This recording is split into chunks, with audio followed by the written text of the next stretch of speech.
Richarlison é carta passada. Assim, eu vejo que o Richarlison sofreu muito com a questão de depressão dele também, né?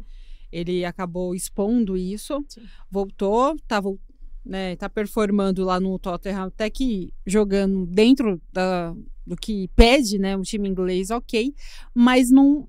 Hoje, visando Copa do Mundo, eu não levaria o Richarlison, porque como o Dario trouxe aqui, a gente tem um leque de atacantes, né? Ainda tem o Marcos Leonardo, tem que ver se a situação dele vai ficar no Al Hilal, né? Que acabou não vindo para o São Paulo, mas é um excelente centroavante, além dos nossos, que já está com Carlinhos, que é o João Pedro, né? Que é um baita de um centroavante que eu achei que ele foi bem também, chegou até a vomitar lá, sim, né? Enfim, sim, mas ainda continuou mal. Jogando bem em se lesionou do Cruzeiro.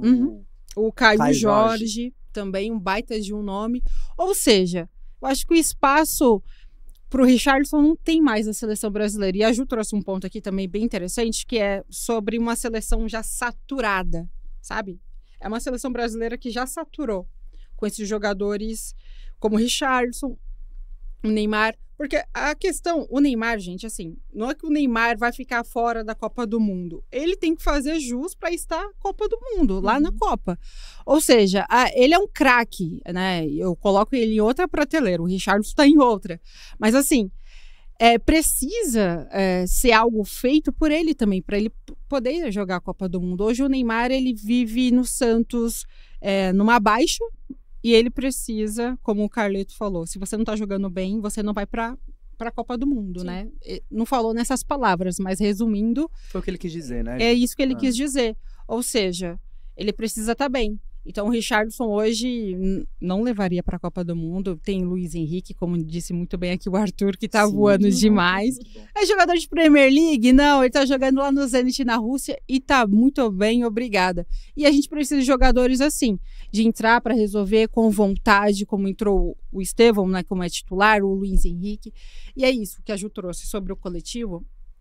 O futebol é coletivo, não é um jogador um protagonista que vai resolver, né? A questão do Messi e a Argentina é uma coisa, mas o Brasil, que o Carlito vem fazendo, é promissor, ou seja, não pode ter estrela, sim, mas tem um coletivo que vai resolver. E se trazer o Hexa, maravilhoso. Sim.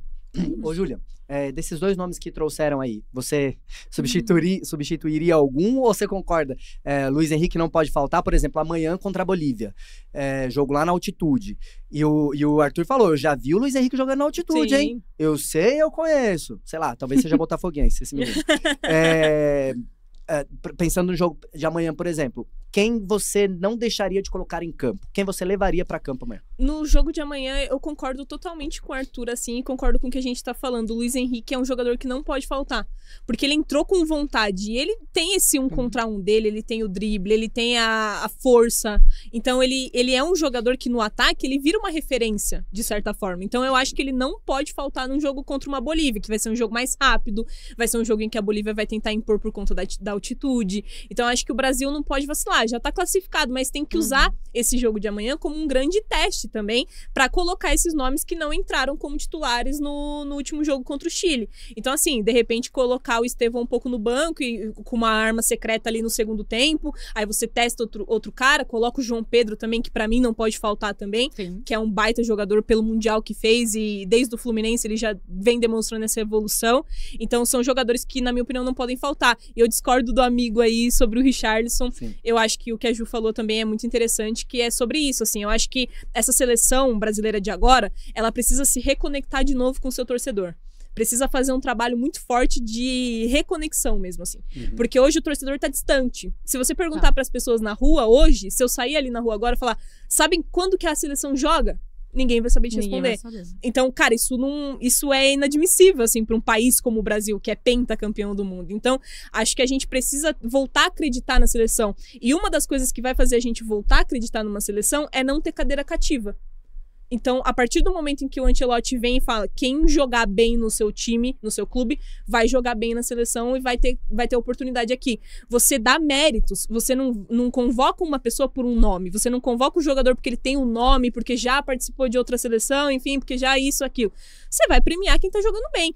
E o cara, quando ele tá jogando bem, ele tem a confiança de que ele vai pra seleção e chega lá, ele dá mais ainda confiança. Então ele dá mais ainda vida naquilo. Ele não chega lá de, beleza, eu tô aqui, eu vou ser convocado mesmo, porque sim, o Ancelotti já me vê, enfim. Acho que não ter cadeira cativa é um dos pontos favoráveis, assim, nessa gestão do Ancelotti, nessa nova gestão da CBF, que vai fazer com que o torcedor acredite mais que o cara vai estar lá por mérito e não por nome.